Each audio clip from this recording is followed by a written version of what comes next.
Okay, people are filing in. Parker, I love what you've done with your hair. Thanks.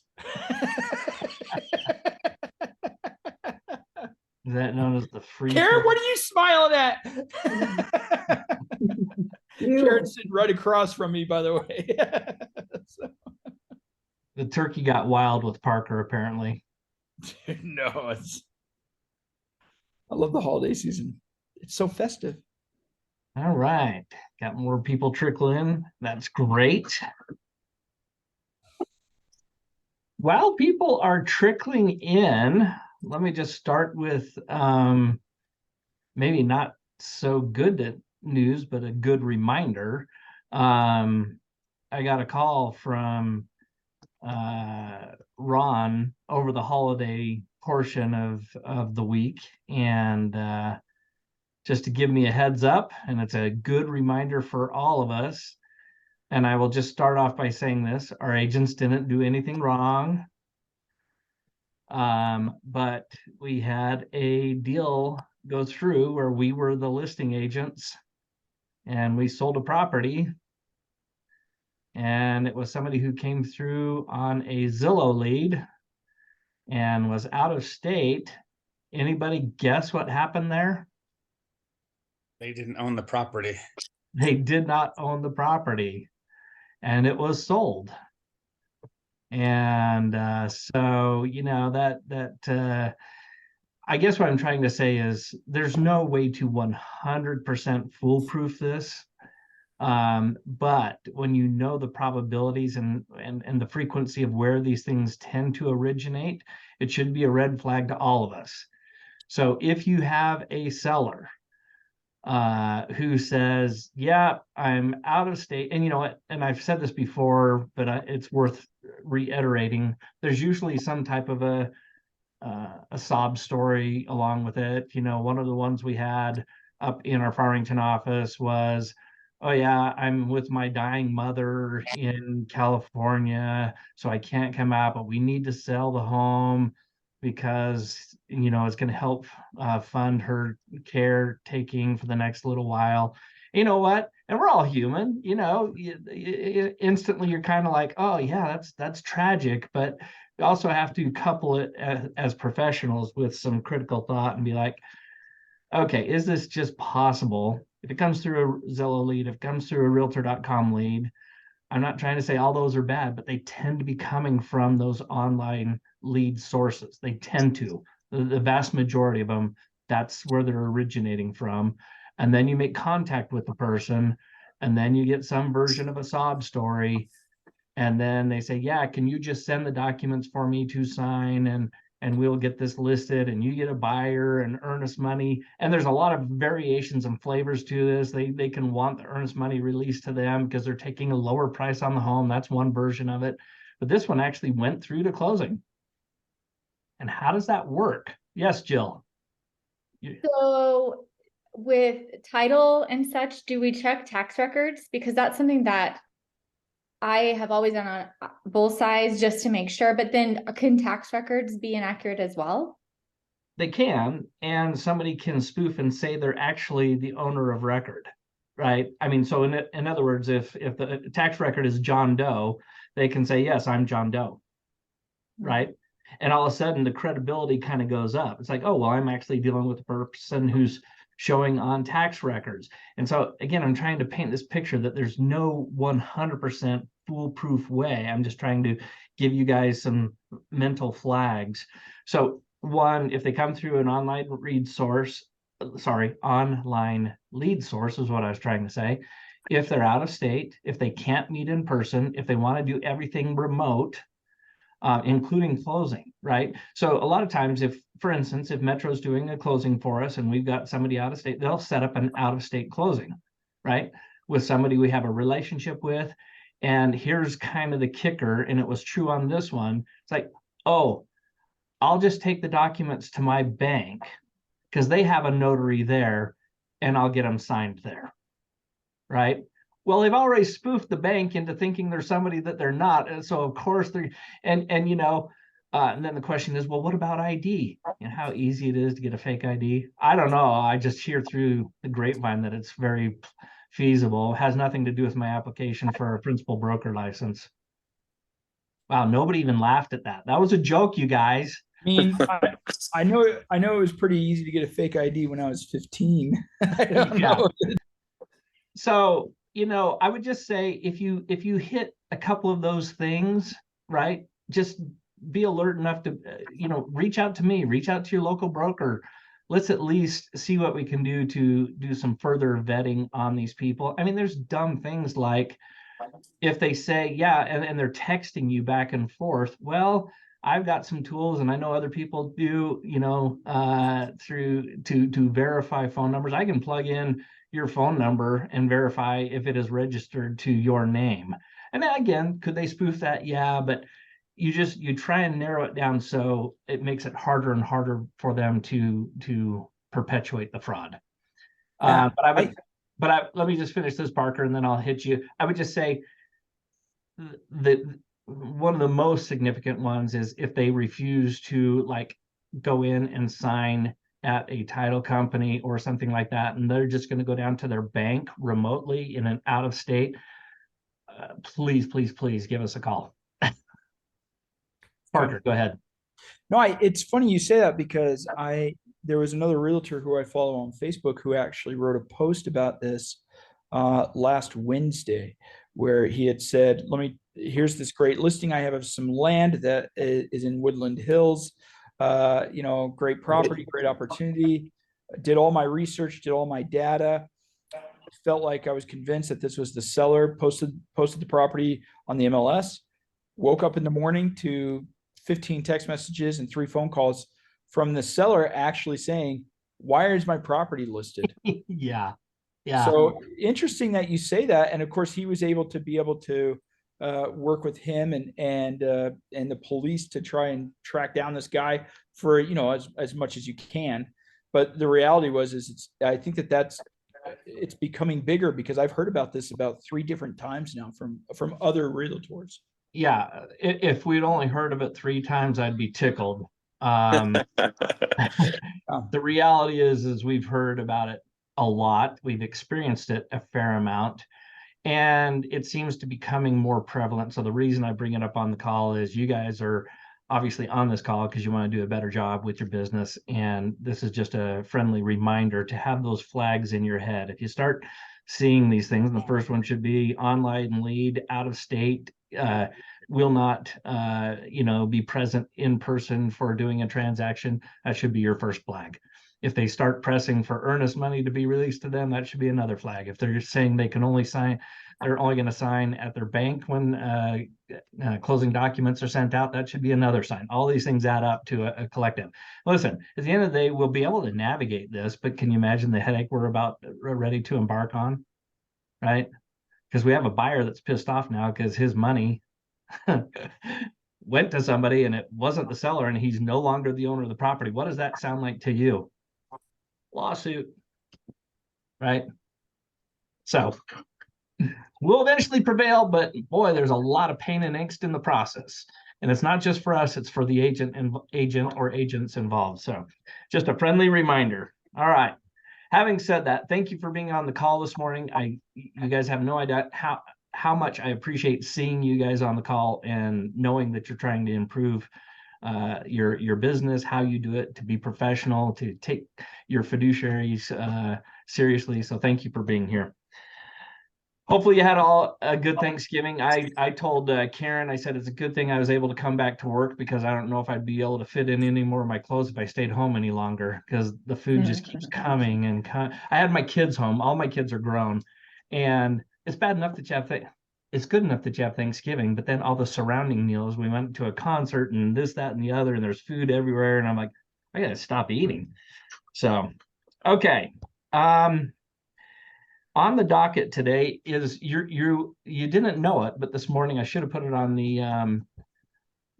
calendar item. You're going in for a grad school level contract training today. So put on your cap. We're going to go through 3 things, and I'm going to do the first 3 rapid fire.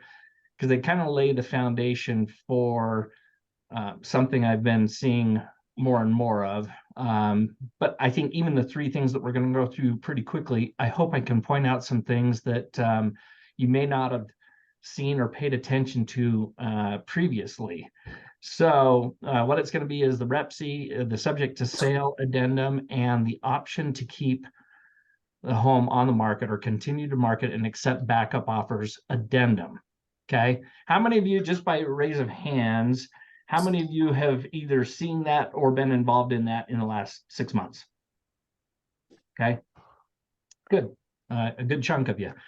And you know, this is one of the things where I will just give you this final disclosure before we jump into this, but wouldn't it be great if everything in contracts was just so straightforward and you didn't have to worry about some documentation overriding other documentation and a term of deadline versus a condition and what those mean and what that means contractually and what the obligations are. But you know what? Consider that job security. That's why you're here on this call, to learn those things, so that when you sit down with the client, you can actually use some of these things to demonstrate your value. I promise you, the vast majority of your peers, from experience in dealing with not only them, but their brokers, don't a lot of times understand these terms. So, all right, I'm going to share my screen and we will get underway with this. That's not the screen I wanted. I needed my PDF. Okay, so here is the, I better zoom in. Because it's probably gonna come up again. Say that again. Oh, I think, all right. Can everybody see that okay? Is that a high enough font? Awesome. All right. So this is just the standard REPC, and we are not going to go through this. We're only going to concentrate on one section here, which is, and I hope you all know this, if somebody has a home to sell to buy their next property, section 2.2 is pretty dang important. Okay. And if I was just to spitball without looking at this, what does it basically say? Parker, tell me what's the 2.2 trying to accomplish in the contract? If you have a house for sale, Yeah. You have to sell that property.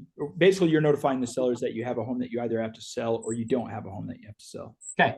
And if you do have a home to sell, It's then what? contingent. It's contingent, but more importantly than that, Brandon, you're absolutely right. There's a specific requirement, right? And I've got it highlighted. If you check this box It has to be on the market. must. I think it has to be on the market within 7 days. Well, we'll get to that, but here's the You point. have to add the addendum. You have to Yeah. have the addendum, right? It becomes incorporated as part of the contract. Okay. Now, here's a little subtle thing a lot of people don't pay attention to, right? You know, I hear this from our own agents, from other brokers, other agents, and it's like, well, they didn't need the proceeds of the house for the you know, to purchase. Well, it actually doesn't say just that. If you look at the first part, it says in order to obtain a loan referenced in 21C and or any portion of cash referenced in 21E, right? So those are the requirements. So in other words, if you already have a house and they're saying, well, if you go to your lender and the LO is saying, well, you have too much debt because you have this mortgage and you can only count 75% if you're renting it out, and it's throwing your ratios out of whack. Well, you have an affirmative obligation to declare in 2.2 if that was a condition for getting a loan. It's not just did you have to use some of the cash from it to buy the home. It's also if you needed to get it sold to qualify for the new loan. So there's a little subtlety a lot of people don't pay attention to. Okay, but the key point is if it's marked is, then you shall have the subject to sell property addendum. So let's go to that real quickly. I'm going to zoom in again, get rid of these. Now this is highly marked up. We're not covering all these today. I'm not even going to go into section 2. Really, just section 1 is the key, right?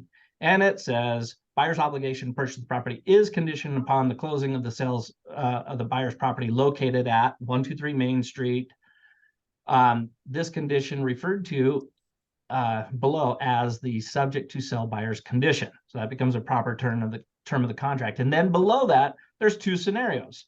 You have, as the buyer, you have a right to cancel before or after the due diligence and financing appraisal deadline, right? And I want you to pay attention to this right here, right? If we're canceling before the deadlines, we get pushed to the latest deadline. Now, in your experience, which is usually the later deadline? Financing and appraisal.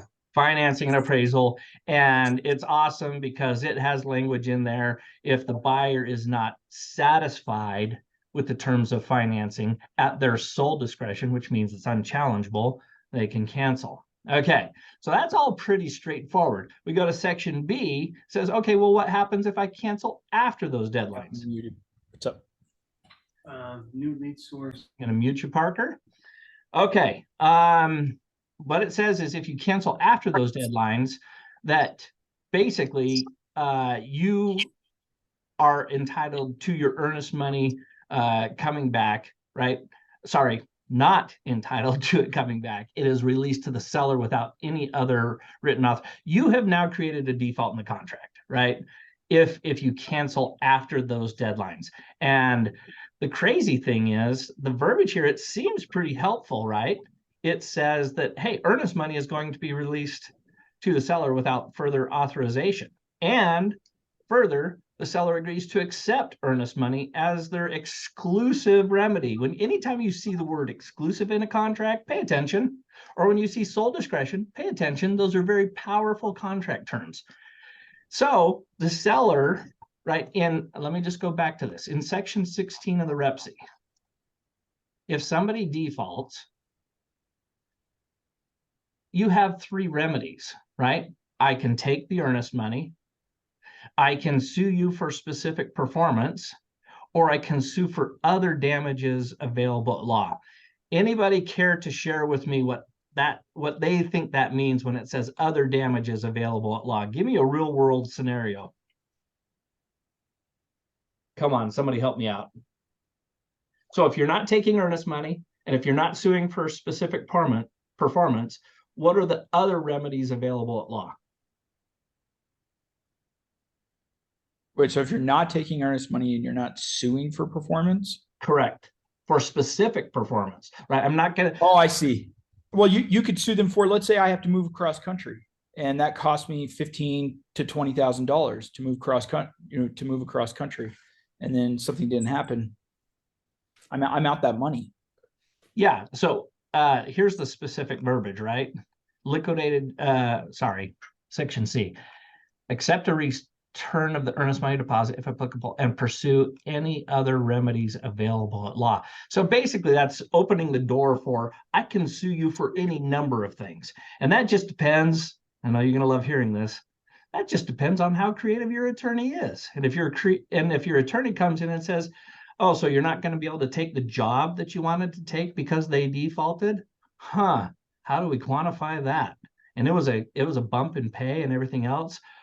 You forewent a previous buyer, and now the market has softened, and you're going to have to take a $30,000 hit on the price, plus the additional mortgage payments, plus the storage of your good. You see what I'm getting at here? Option C is a pretty big one. And I'll just say even option B, which is suing for specific performance of a contract. I hear agents all the time say this. Oh, nobody ever does that. I've been involved in probably 5 of those in my career where they have been forced to perform on a contract. A lot of times those scenarios are if a seller has defaulted, not always. If a seller has defaulted, the buyer turns around and says, we're going to sue for performance because we've already sold our house and we need someplace to go. And this is actually, you have multiple houses as a seller. That's a pretty easy one in court to enforce. When it involves kicking people out with kids, that gets a little more challenging. Go ahead, Parker. Have you seen that performed where the seller has opted not to sell the property and default on the contract? The buyer is taken to court and the court has sided on the side of the buyers? Oh, yeah. Oh, really? Yeah. Cool. In fact, if you think back to 2020 and 2021, we had a lot of sellers who were trying to get out of contracts because the value just kept going up. They're being greedy. And the buyer's like, hey, man, we had a contract. And I had other brokers say, well, we're giving them back the earnest money. I'm like, not your prerogative. It's the buyer's prerogative of what remedy they want, and they want the house.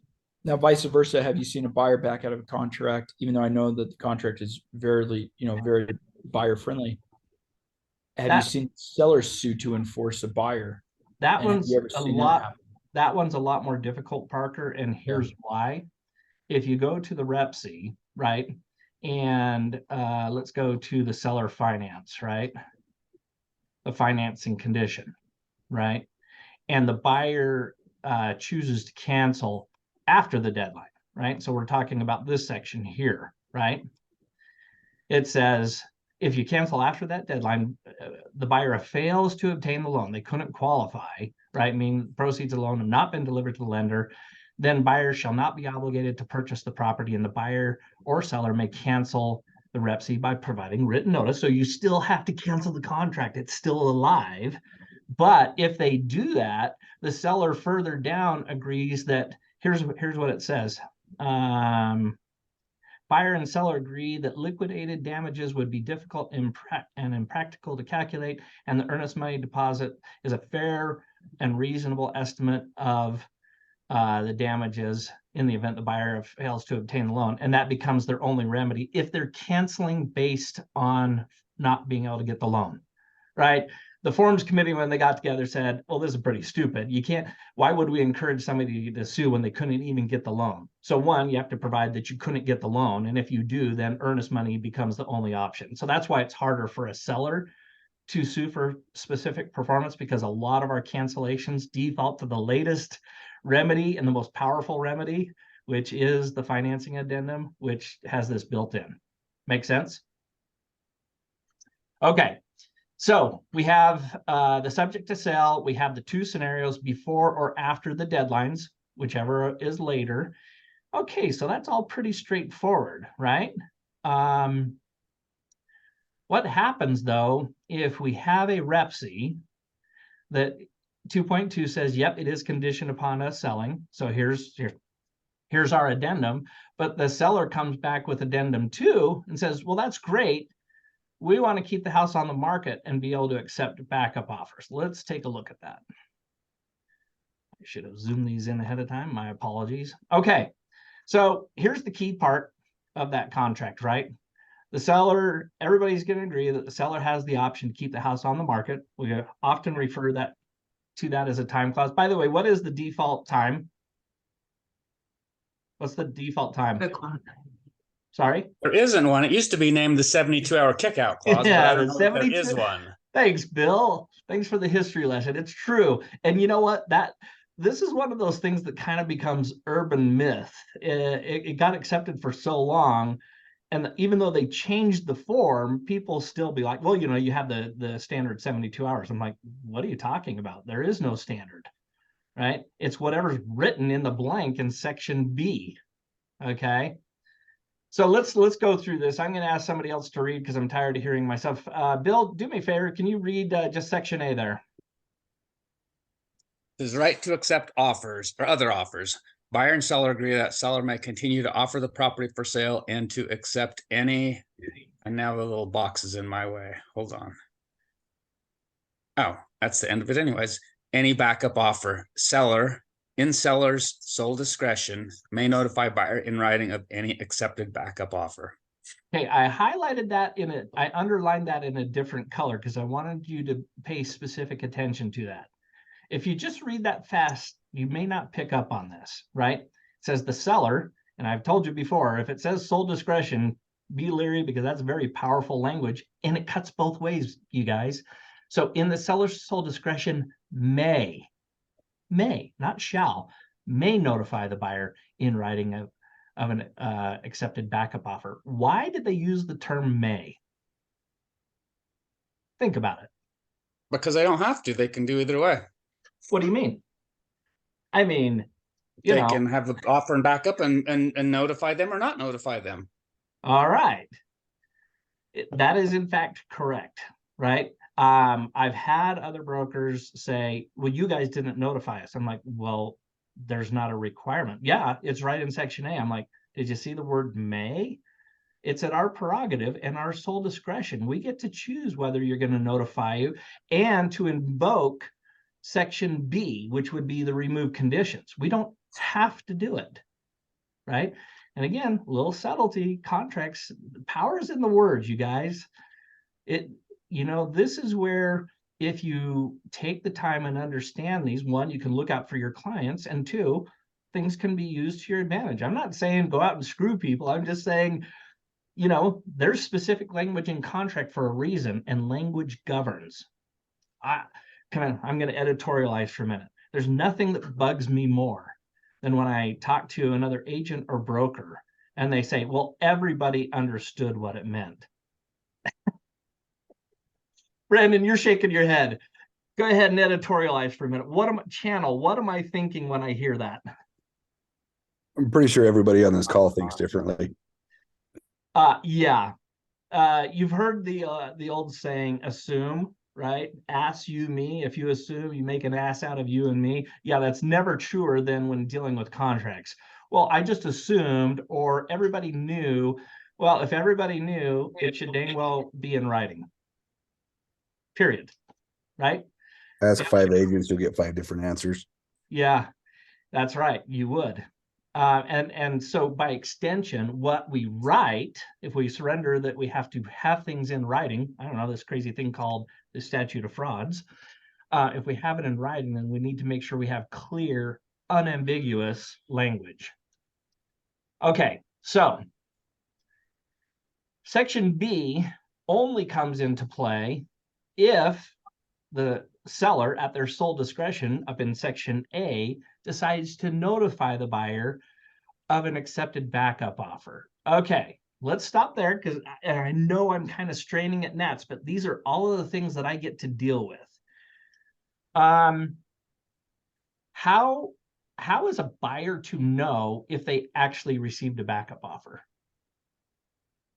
Are there any provisions you guys can see in the contract? Communicated. Say that again, Brandon. Written and communicated.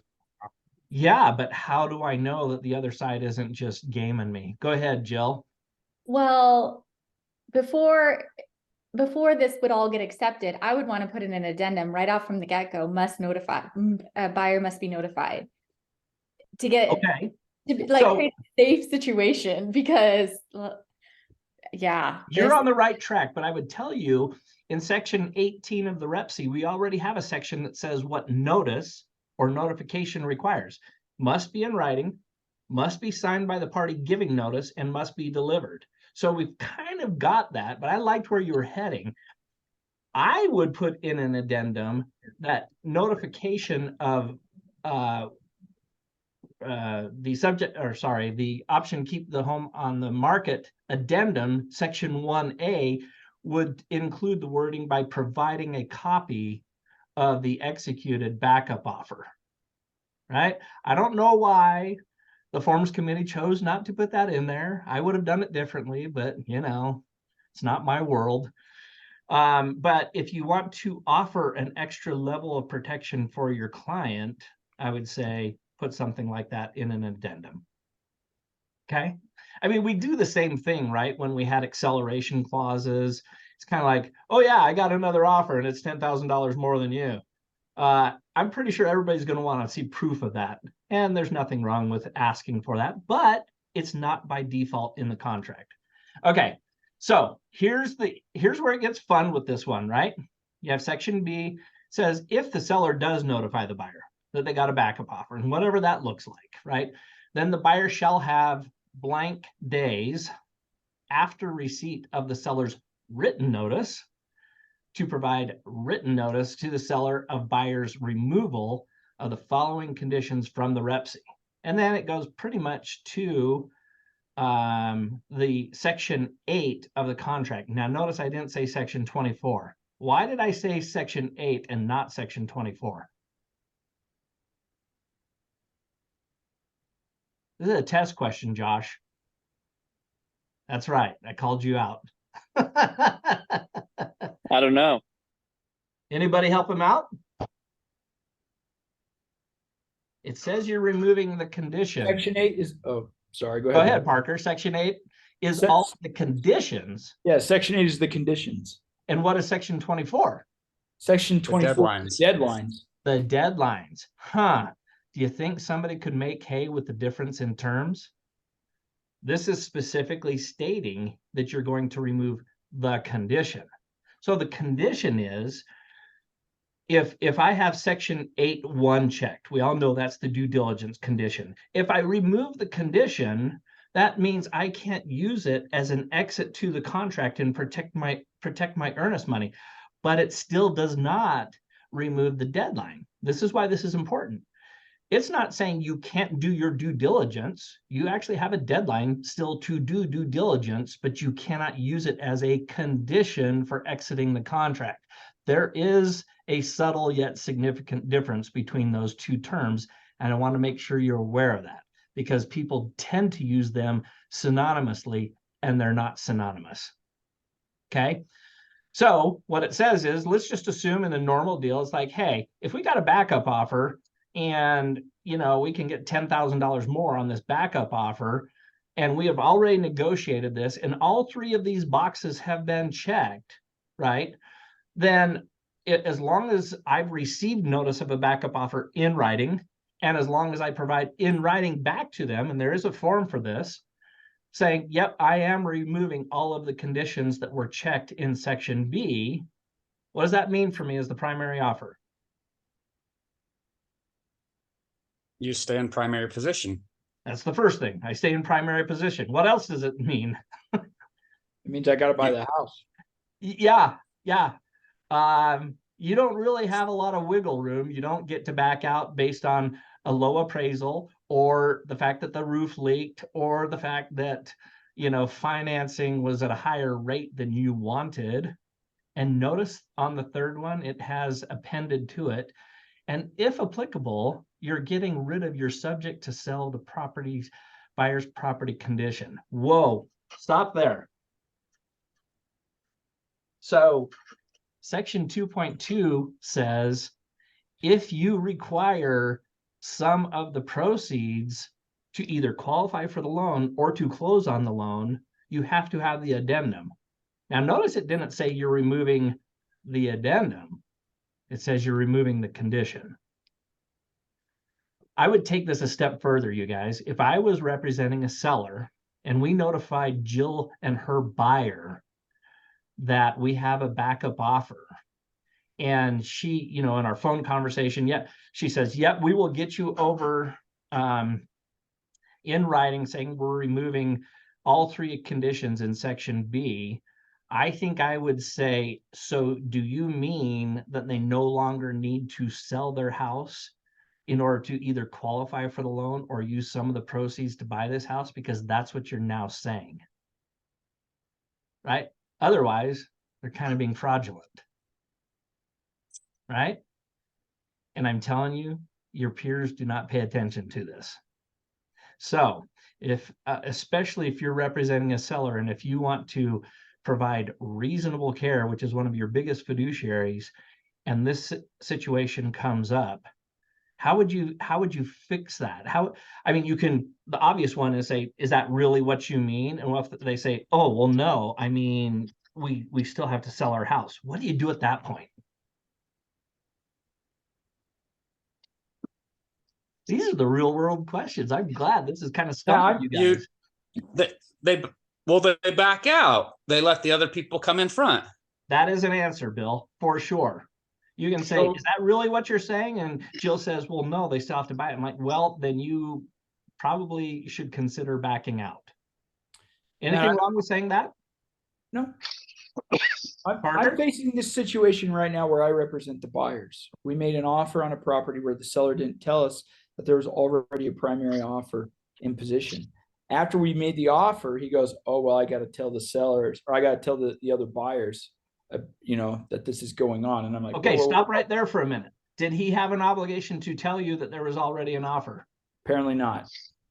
Well, there should be a indicator on the MLS because he Yes, should there have- is. Yes, there is, because if you're the second person, you have to have a secondary backup addendum with that offer, which tells you that there's a primary position. Otherwise, they're screwed because they have two offers in two primary offers at the same time, and they're screwed. Well, Bill, that's what happened. He didn't Pardon put my on the language. MLS.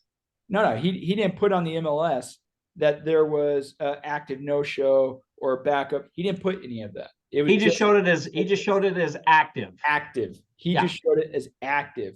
So you're right, Bill. I mean, technically he had two offers, right? Yeah, so I mean, but in real world that can happen. So what he Yeah. should have done is, even if he loved all the terms, countered back with the backup addendum. Yeah, which he did not do. Yeah, first and foremost, he should have had it on the MLS the correct way. Everybody would surrender that. It should Yeah. probably shown as a backup status, right? Right. The second TC, thing is and active Bill, TC. yeah, Right. Actually, they don't actually have an active TC anymore. Now it's It's active just no-show. backup. It's just backup. Oh, is it just backup? I couldn't remember. It's either active or backup. Okay. Are you sure? Yes. It seems like I've seen one recently. Because active time clause means, yeah. Do we still Well, have an active TC? I just put an offer, actually just closed on the house that it was an active TC, and then we got it, but it was 30 days ago. So if I do a search right now, we're going to do this all real time. Can you guys see my screen? There's no active TC status. Matt, I just went to Yeah. change my listing to a new status, and it does give me the option to mark active TC when I change my Wow. status. So I think this is kind of interesting, right? So let's quickly go through these. Matt, I it doesn't think- disclose the TC anymore. It gives you the option, but it doesn't disclose it. Right.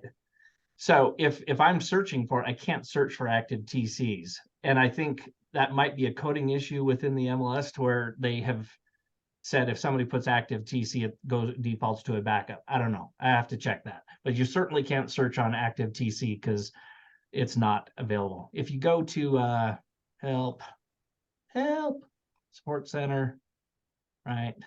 And let's just do this real time. This is so much fun. Search for status. MLS statuses. Here we go. Wow, look at that. Bill, you're vindicated. That's funny though, you can't search for it, right? I've never went to look to search for a property that way, but when I'm out showing or different things, I see it, so I know. Or yeah. Anyways. All right. Well, I will circle back with the MLS and get you guys an answer for next time. So the point of all that was they didn't have anything, Bill. It was just active status. Yeah. No, I understand that. He screwed Yeah. up. There's no question. The other, Yeah, if and it Bill's was a point- he, the and listing Bill's- agent screwed up. Bill's point was, even if he had the status wrong on the MLS, he should have responded back with a Yeah. counter offer with the backup addenda. That's right. Right. Here's Exactly. the funny thing about it, Bill, is it was the broker who I was working with for his brokerage. You know how brokers are. Yeah. Yeah, but They're the worst. So- sometimes they can be. Yeah. So Yeah, here's the funny thing is so we made the offer and then he lets it know. Now I had spoken to him 3 times prior to this and he was like, yeah, no offers. You're all good. So we made the offer. We actually went and got a home inspection before we made the offer because it was kind of a unique property. Everything was good. We made the offer.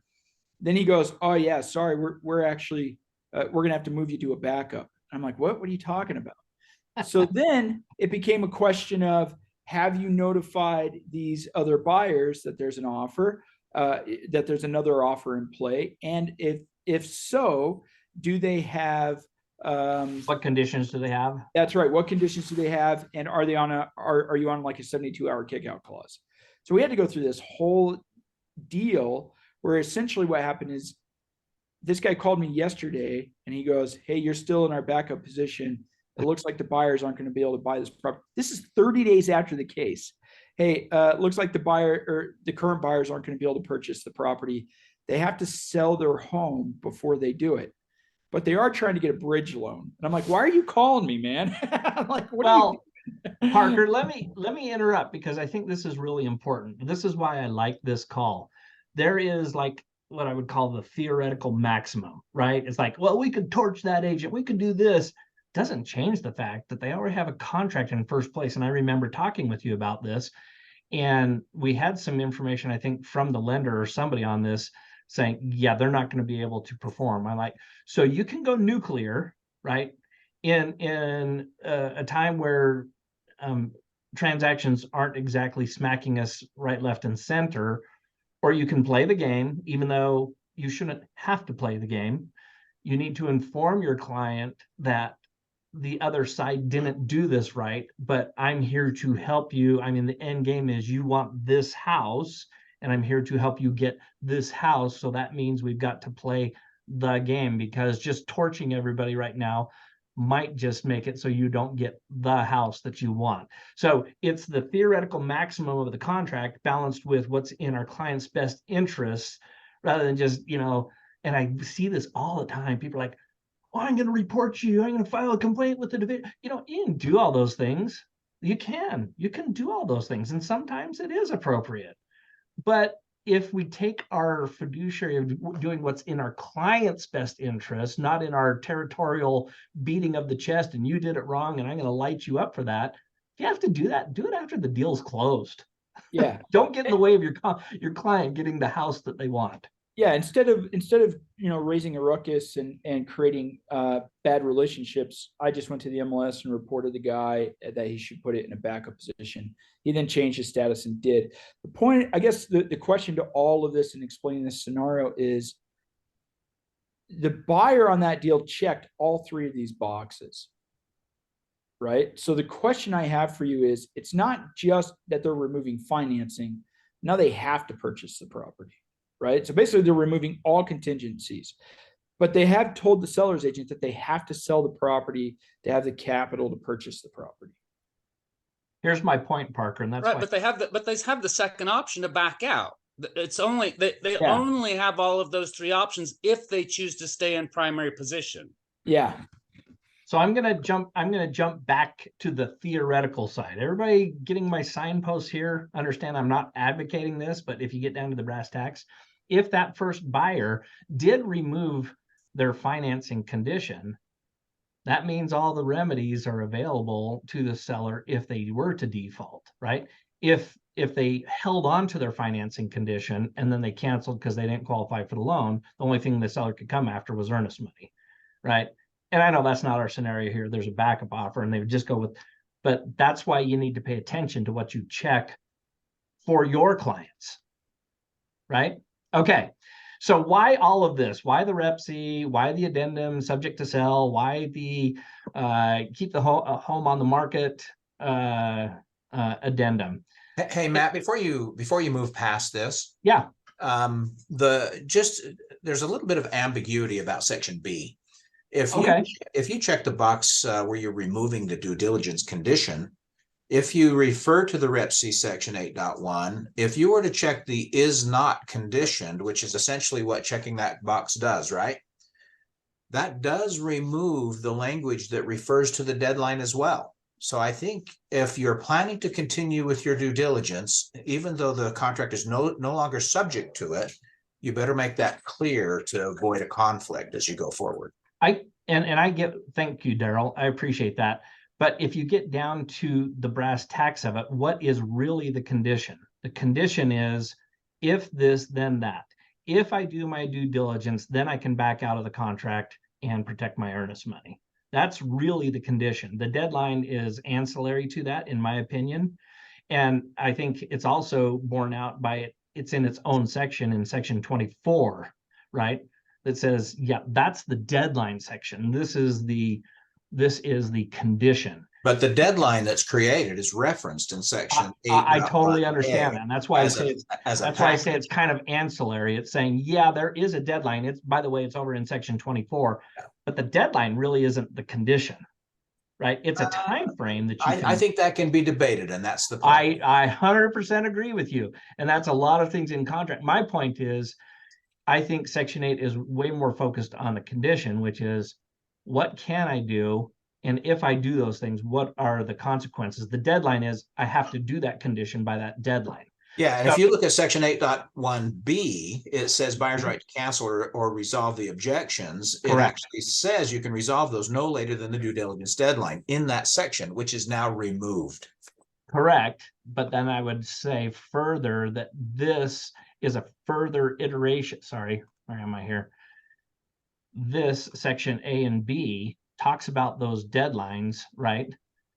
And if you remove them, right, it says whichever the due diligence or the financing appraisal deadline, whichever is later, those still stay in play, right? But the benefit, I hope I'm not confusing people, the benefit of doing something X before the deadline, if you come here and say, I'm removing whatever that benefit is, your deadlines become somewhat irrelevant because you have removed the benefit of whatever that deadline was attached to. That makes sense? Yeah, you're adding an extra word in there. Correct. It's not in the contract. Just to say, I would clarify it if I were you. Well, for sure. I'm kind of going with the language, and I'm glad you brought up what you did. Even as good as we are with our contracts and as good as the UAR forms committee is, they can't take everything into account. So if you're getting into a specific situation, then yes, use an addendum to clarify. This brings me to my final point, so we wrap up on time. I'm now going to finish this with a bad example, a really bad example. One of the worst ones I've ever seen. Okay, I got your attention. It is pretty bad, but it's not the worst I've seen. Let me zoom in on this. So this was exactly the situation on this one. I blurred everything out, I hope, to protect the innocent. But we had a REPSI. Section 2.2 was checked. There was a subject to sell addendum to the REPSI, and then there was this addendum on top of it. And oh, by the way, sequencing is important in contracts, especially if terms overlap, because the latest term tends to override the previous term, right? We all agree with that? Well, let's just look at the first challenge with this one. You have the standard verbiage, right, in here of the option to keep the home on the market we just covered, right? Oh, by the way, Section C says you can also require additional earnest money if they remove the conditions. I don't hear anybody ever talk about that. That would be a cool one to have in place if you want to protect your sellers. Okay, but here's the problem with this. Anybody, when you have an addendum that has two Section 1s, if you knew nothing else about the verbiage, which number 1 governs? The last one. Thank you, Bill. The last one. So here's an agent that you have the standard verbiage in the REPSI, and then they start just adding crap in. And yes, I use the term crap, and I mean it. It's crap. And not only that, you didn't even start with number 2. You started with number 1, which potentially negates the original number 1, which is the entire option to keep the home on the market, which is the very title of this document.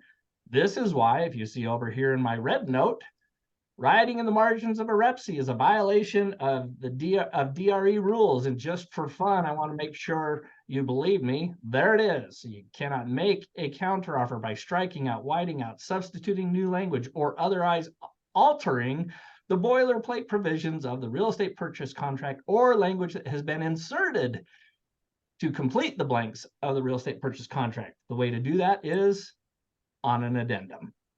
So if nothing else, that's why this is horrible. But there's a lot of other reasons why it's horrible. Let's quickly go through. What Yeah, is Bill. that? What does that say that's highlighted in that yellow section that's written the opposite direction? It's not important. Those were all notes that I scribbled just as I was I thought that was maybe part of the offer. No. These were my notes to the agent's TC, who I had to argue for 45 minutes of why this was crap. It was entertaining. It was fun. And we ended well. We're still friends. All right. But notice this. section B, buyer's right to remove conditions. If the seller provides written notice to the buyer, then the buyer shall have 24 hours or 1 day after receipt of the seller's written notice to remove the following conditions. What conditions are they supposed to remove? None. Huh. So how do I fulfill the notice given? What would I even reply back as a buyer? Well, you didn't require me to remove any conditions, but you gave me notice, and I have to, affirm that I'm removing the conditions. So should I send back something that says, yes, I affirm that I'm not removing any conditions because none were specified? Well, they repeated themselves in section 3. Daryl, quit jumping ahead. Yeah, so you just don't. You're totally ruining this. I'm sorry, buddy. And no, they did not do it in section 3 because they were talking about deadlines in section 3. They weren't talking about the conditions. Well, it says 24 hours to remove the subject to sale terms and conditions. So that, I guess. Oh, you're wait right. a minute. Wait a minute. Oh, I'm so glad you hit that, Daryl.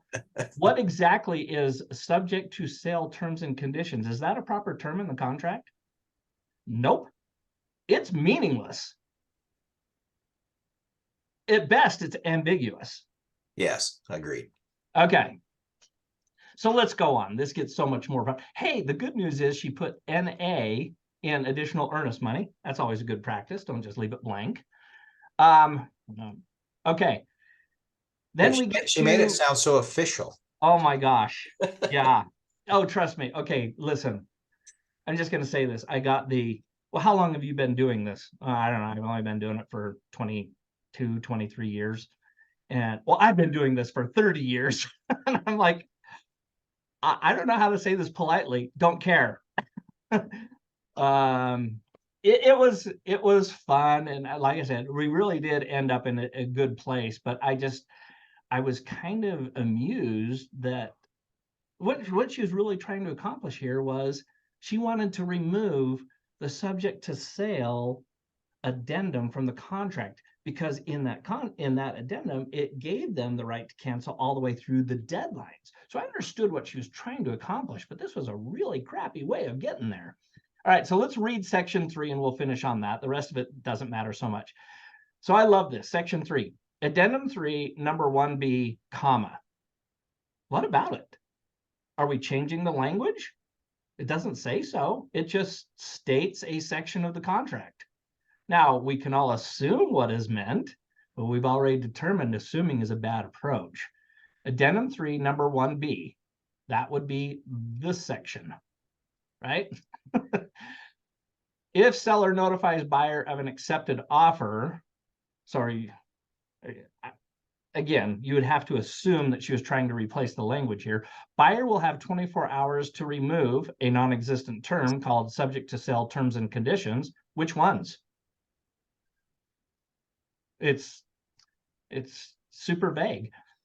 And isn't it interesting, in section 1 and 2, she called out specific deadlines. Sorry, she called out the deadline for due diligence, seller's disclosures, but she only said buyer due diligence. Doesn't say a deadline. And I know I'm being really picky here, but gosh, if you've ever been in litigation, attorneys are really good at picking stuff apart, right? There's this term in the world of contract law called a meeting of the minds. There's another term called the four corners of the contract. What does the contract actually say? Was there a meeting of the mind? Was there ambiguity? And if the answer is question mark, there's an opportunity to debate the validity of the contract, because you have to have a meeting of the minds. Okay? Well, in this second section, number 1, though, she does have deadline, but she does, but not on number 2. She doesn't have. No, I understand. Yeah. So she just screwed up and wanted to argue with you. If you will. All right, but 3 really is just the cherry on the top. So something about section 3, number 1B, we're not exactly told what we're doing. Are we modifying? But if the seller notifies the buyer of an accepted offer, the buyer will have 24 hours to remove, again, non-existent terms, period. Deadlines in 24, which, by the way, was just stated up above. So whatever is now said is going to trump it, shall be as follows.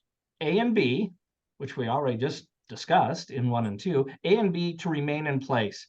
Can somebody help me here? What does the legal term remain in place mean? Parker, I liked your reaction. I Absolutely. don't know. Yeah, it doesn't mean absolutely nothing because I'm reading it and it means absolutely nothing. We can assume what it means, right? But Then it then, goes on. but then you make an ass out of you and me. Right. Then we go to C and D, and I love this one even better. C and D to take effect 24 hours after the seller's notice. Does that mean the deadlines? Are we talking conditions? Well, she's referring to 24 C and D, which is deadlines. So the deadlines will take effect 24 hours after the seller's notice given to the buyers. I think what she meant to say was They had the no effect deadlines before will. that. What's that, Brandon? They had no effect before that until she. That's wrote that. right. They were totally ineffectual before then. I think what she was trying to say was they will become, 24 hours after notice, that becomes the new deadline, but it doesn't say that. Right. So I'm gonna kill my see if I can get this back over here and stop sharing my screen. I just wanted to finish with that, right? Because listen, they weren't trying to be bad actors. They just hadn't sharpened their skills. They didn't understand that specific terms in a contract have consequences, that you can't just assume, you can't just write things in the margin, you can't duplicate numbers. There was probably 10 additional problems created by what was written in rather than just sticking with what the actual addendum was intended for. So I just use that as an anecdotal story to end today's session. If you have somebody in this situation that has subject to sale and the seller is using the option to keep the home on the market, and one or all of those conditions are checked, I will echo what Daryl said. If you want specificity, you probably ought to include some language on an addendum, not in the margins, that gives some clarity to those issues, because the default in the contracts, those two playing against each other right now, leaves ground for confusion and ambiguity, which means headaches. Can we just surrender headaches at a minimum? Right? So our contracts are really good for the most part, but when we start to get one addendum that lays on top of another and has impacts on overlapping terms, that's when we need to make sure we're thinking, and quite often a good idea to get second set of eyes on it, because when you get in the world of your own contract, you just tend to start seeing it one way. And as I have found, even as a broker, I will go and grab Dan Dixon, or I'll ask Daryl. I'm like, okay, I gotta make sure I don't have stupid thinking here, because this is the way I'm reading through this contract. And that's always an ounce. What's the phrase? An ounce of prevention is worth a pound of cure. No more truer than in the world of contracts. If you find yourself kind of going, I'm not sure, but I think this looks good, have somebody put a second set of eyes on it.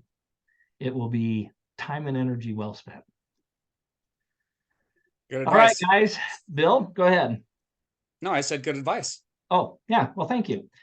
Listen, happy Monday to you guys. I hope you have a productive week. This is the time. I will just finish with this. You're about ready to embark on the month of December. And of course, we will surrender the last week of December, but I would say hustle for the next 3 weeks. It will pay huge dividends for your 2024. Parker, you've been with me for 18, 20 years. I've always advocated for that. Have I not? Yeah. When your peers aren't working, and it will pay huge dividends. This is about the same time that you tell me to write a business plan for 2024, review my income goal sheet, and start making plans for the marketing and advertising that make sure that I have a very busy and very successful summer. Speaking of what, thank you, Parker. Speaking of which, Dan and Aaron Mailer, who are doing the Workman Success Systems, they normally do a class on Mondays. Because of the holidays and people still traveling, they're going to push it off 1 week. So there will not be a class right after this today, but there will be the following week. Okay? You guys are the best. Thanks for being on the call, and we will talk with you soon.